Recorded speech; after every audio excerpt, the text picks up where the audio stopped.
management and specifically open science data management in South Africa.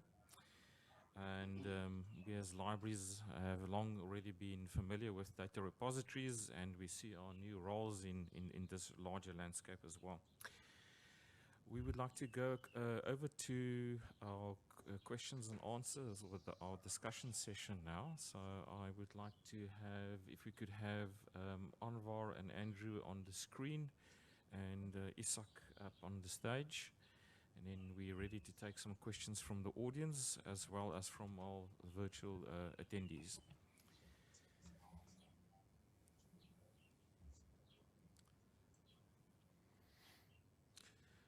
Let me, while we wait for them to come up on the screen, let me ask whether there's any questions from the audience. Anybody for a question to any of our three speakers? We have one question over there.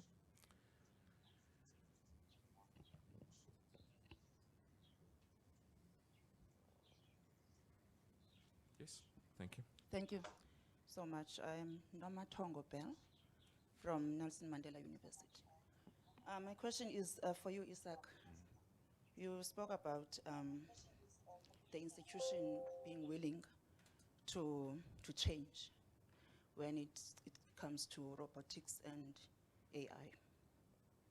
I want to know from you, how did you manage resistance from staff, if there was any resistance? Okay. How did you manage it, and how did you, if perhaps you overcame it when you introduced Libby? Okay, Thanks. a pleasure. I think the biggest thing for us was the process of change control. So we didn't decide to buy a robot and then just suddenly show everybody, here's a robot. You know, so the staff was quite aware of the process involved. And we did have a few contact sessions with the whole library where we were going to, or we informed them that this is the process, this is the purpose, this is how it aligns with our strategy, and also telling people that we are not going to replace staff. You know, that was the message that we drove through, to say, we are implementing robotics. It will not change your job description. It won't put your job into jeopardy. So I think, you know, that's why one of the things that I mentioned was to manage that change and manage the expectations. My biggest thing always is to manage expectations, what people can expect. And if you can show the benefit towards the organization and also the benefit towards the individual. I mean, we saw a lot of statistics yesterday in terms of, you know, upskilling yourself, you know, in this new era. There's a benefit for you as well when it comes to automation. It allows you more possibilities into other areas that you can start sort of professing. But that's how we overcame it. And we had quite a lot of resistance in terms of media, believe it or not. So our total reach in terms of Libby, people that we've reached with newspapers, television, so on, was in excess of 11 million people. And there was negative pushback as well. You know, we had unions saying, but we're replacing staff and so on.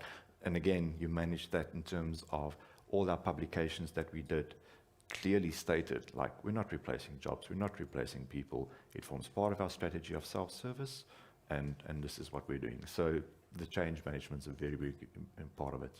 Yeah. Okay, thank you. Thank you. Here's another question. My question is to Andrew.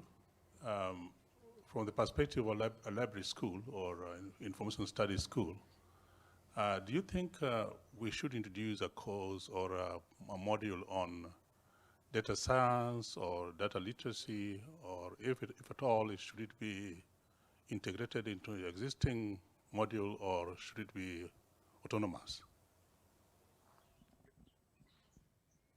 That is a very good question.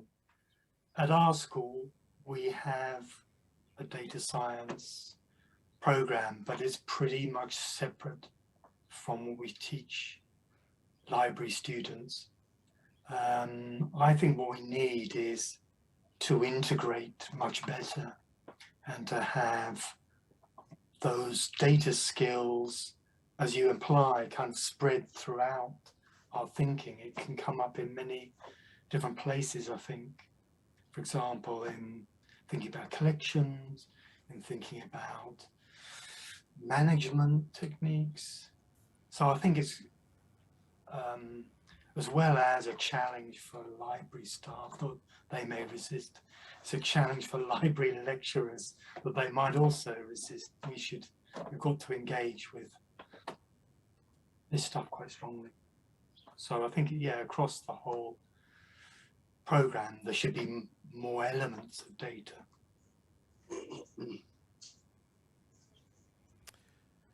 One more question from the audience before we look at the virtual questions. Thank you. I think I'd like to start with Andrew, and then I also have a question for Anwar. I actually had one for Isak as well, but I'll leave that. Andrew, yeah, I was really very interested to hear you talking about sort of probably the next phase where we can look at library collections as sources of data. And then you have also given us a list of data that we actually have been collecting and have access to in libraries for as long as libraries exist. And then, of course, I think Isak also referred in his presentation about, of course, you know, the whole thing now that we look at how can we visualize this data.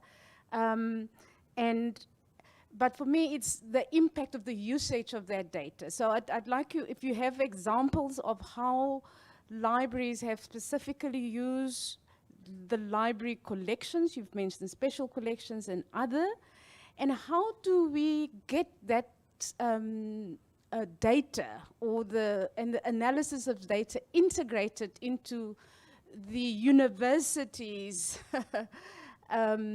data, which they use, of course, for strategic planning, student success, and all of those things. But for that to become an integral part of, you know, the whole university. So that's yeah. So if you could just expand a little bit on that, and then to Anwar.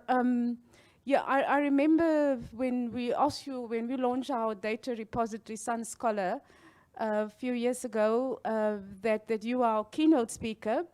And I remember we had members of the executive, members of academic staff, Senate at the launch. And they were amazed to hear what DARISA is doing.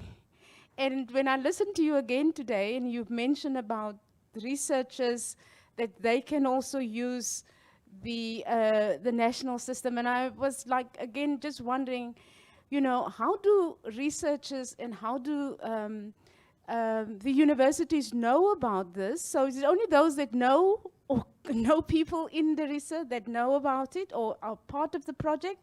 And then secondly, of course, many of the universities, as you know, have also data repositories.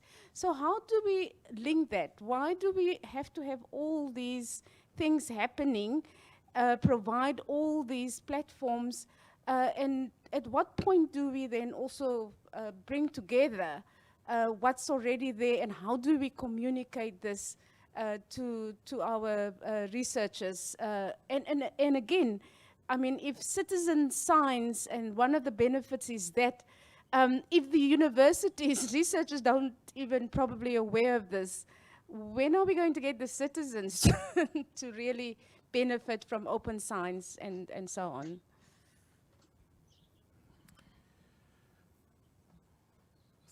Very good questions.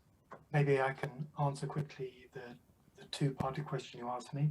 So, as regards the use of the data that we already collect about or have about users, and you were saying about, can this be integrated into what institutions hold about users? I suppose, following on Jones's work, I think I would be a bit cautious about doing that, except on our own terms, because we don't know how that data is being used, and there's, at an institutional level, I think we will need to use the data to understand what users need, and that's a professional judgment that we need to make. but I'm not sure I would say share that data, even though there's benefits clearly in integrating what, say, a particular student is doing in terms of the library and also their wider, kind of institutional performance. I think there's a lot of risk around privacy and so forth there. But I do think we should make more of the data we have about use of services. I don't think, my impression is, and I'm not a librarian, my impression is we don't use that enough. And then going back to the first part of the question, collections as data, I suppose the point here is, thousands of papers every year are being written about specialist topics. No scholar can keep up with all of that. They need increasingly to do data mining on published text. They also could be offered access to sort of our special collections as a form of data. Digital humanities is an example of people doing that. So this isn't an unfamiliar area in a way, but I think we have to increasingly hope that our whole collection is accessible to those kind of forms of use. Now it's true, commercial publishers have got quite a lot of platforms, very expensive platforms for doing this kind of data mining. I think a better way for most library institutions is this idea of creating communities of practice of scholars who are interested in using data science techniques, and we just kind of offer different types of support. And in some cases, it might be offering a digitized collection to be analyzed by a scholar, but in other cases, it might be helping them find data beyond the institution. In other cases, it might be other forms of support. So I hope that's a reasonable answer. Thank you. Yes, Anwar, the question from Ellen, and it's been supported by some of the comments we're also getting on the virtual questions. If you could speak to that, please. Thank you. I think it was a very, very valid, important question that was asked. And we are aware that there is some difficulty about creating an awareness of the services, not just Teresa is providing, but also Nikki's. And we have adopted two main strategies, tactics for addressing this. The one was to establish some forum, and we are still working on this, and we call it the South African Research Data Alliance. It's loosely modeled on the Global Research Data Alliance, RDA. And the idea was there to have some level of stakeholder involvement, user involvement, representing the different institutions in South Africa. So some work has been done on that. There's a terms of reference, for example, for the South African Research Data Alliance. We also approach various organizations like CHELSA, for example, and ask them to get involved and play an active role in representing the individual organizations in South Africa. So that process has been challenged by the Department of Science and Innovation asking us about questioning the authority that we have, or the mandate that we have to establish this kind of organization. And we've now adopted the approach where this is not a formally constituted organization. We are still planning to go out into the public, and we probably will change this instead of from a Research Data Alliance, we will change the name to a forum just to appease some people who are concerned about the mandate that we have to establish some organization like this. That's the one approach. And then the other approach is for us to do this kind of thing, you know, present at workshops, inform users generally. And we are working, for example, on a communications plan, which will include activities like brochurizing and having specific targeted roadshows to different institutions to inform them about what the services that Teresa and Nikis is offering. So that I'll stop there in the interest of time. I'm quite happy to expand on it if needed. Thank you. Yes, thank you. I just would like to follow up on that on a question from our virtual delegates. You might have alluded to it already, but I'm reading the question as it is, just to get clarity on it. It asks, is the DERISA platform available for higher education libraries to piggyback on in terms of research data management? The short answer is yes.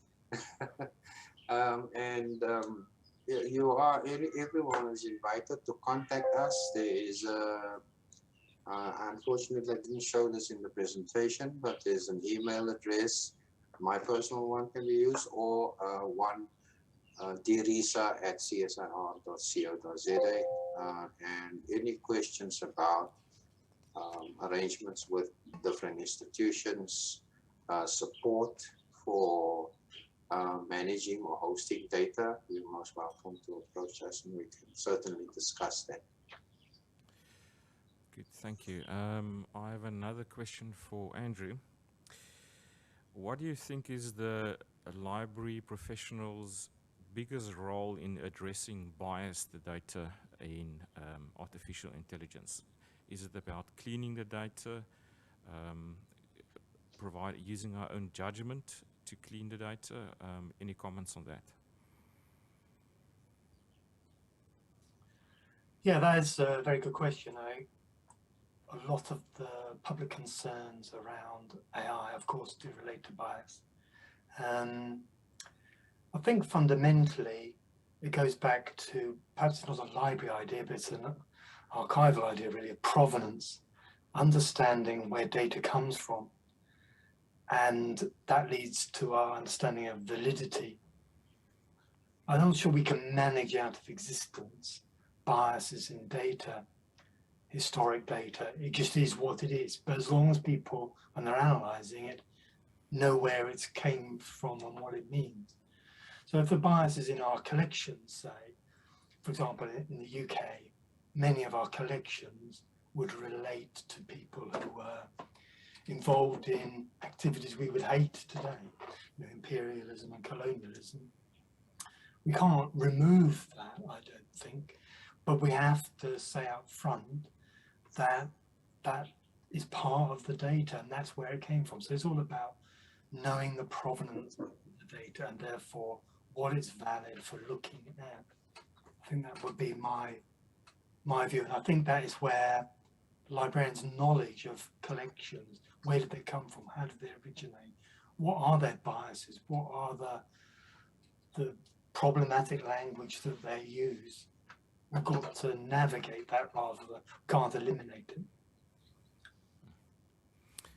Thank you. We have time for one more question, and we'll be taking this from the virtual audience. This goes to Isak. Isak, what major changes brought by robotics at UP Libraries?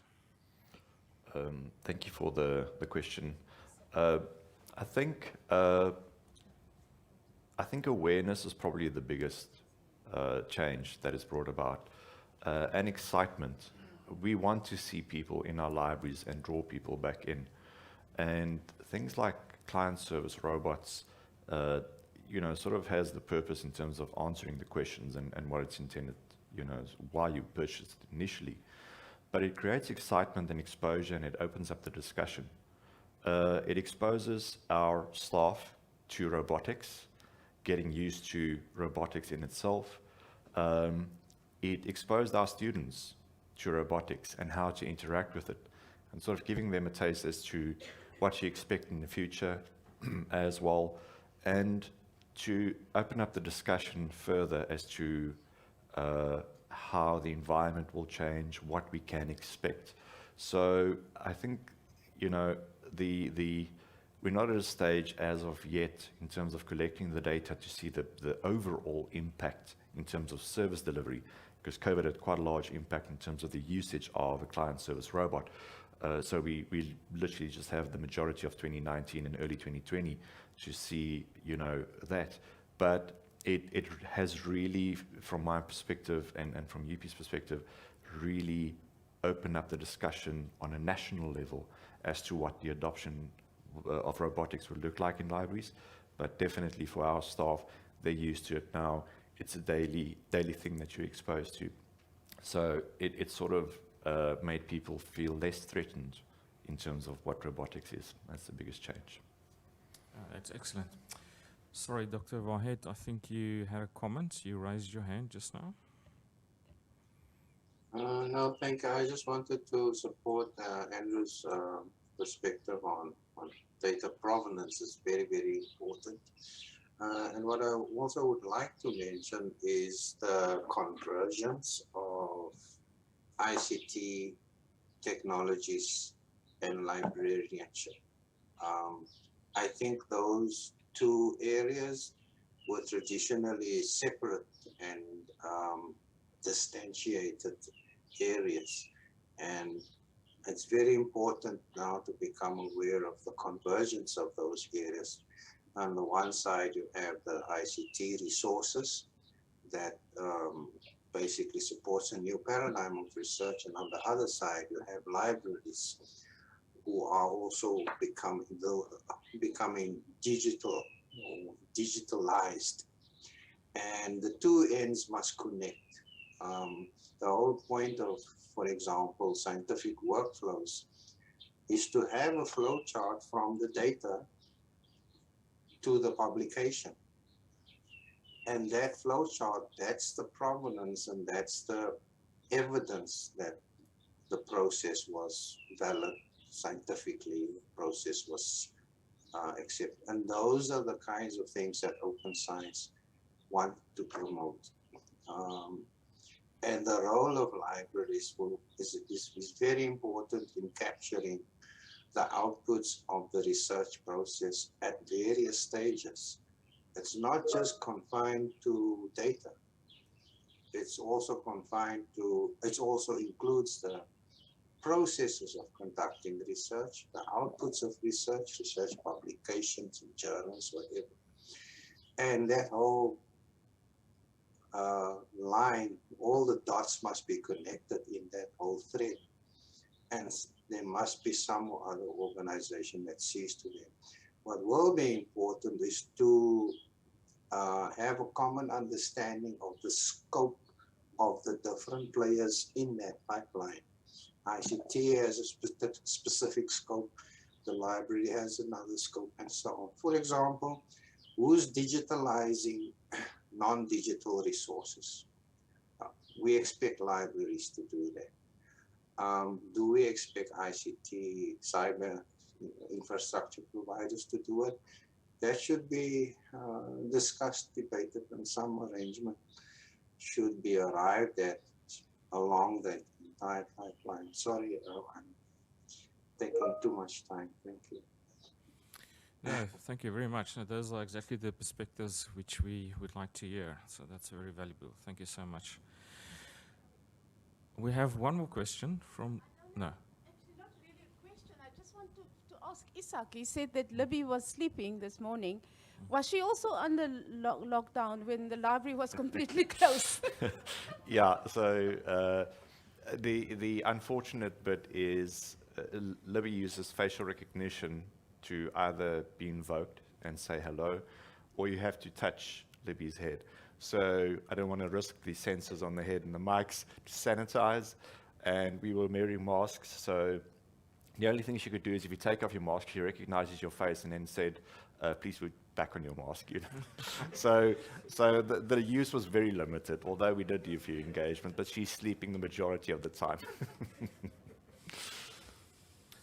Good. Well, thank you. We'll leave it at that. I'd just like to thank again our speakers, Dr. Cox, Dr. Vaet, and Isak. Thank you for your contributions and your valuable information you shared. We appreciate it. And also thank you for our delegates, virtual and in person. We'll be having a tea break now, and we'll convene back again at 11 o'clock. So thank you so much.